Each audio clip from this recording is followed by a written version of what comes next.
Welcome! In this tutorial, we will explore how to disable the print icon on Google Chrome using the latest update.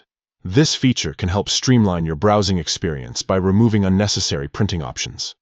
Let's get started with the steps. First, open your Chrome browser. Make sure you're using the most recent version to access all the latest features and settings.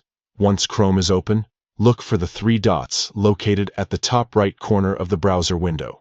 This is your menu button. Click on it to reveal a drop-down menu. Next, scroll down to Settings. This option will take you to a new page where you can customize various aspects of your Chrome experience. Now, in the Settings menu, find and click on Appearance.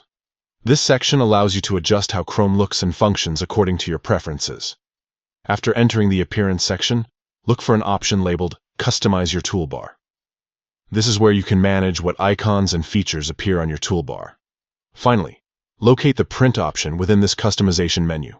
To disable it, simply toggle off the switch next to it. This action will remove the print icon from your toolbar, ensuring that it no longer appears while you browse. And that's it. You've successfully disabled the print icon on Google Chrome.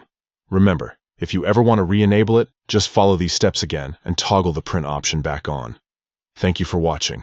If you found this tutorial helpful, please like and subscribe for more tips and tricks on using Google Chrome effectively. Happy browsing.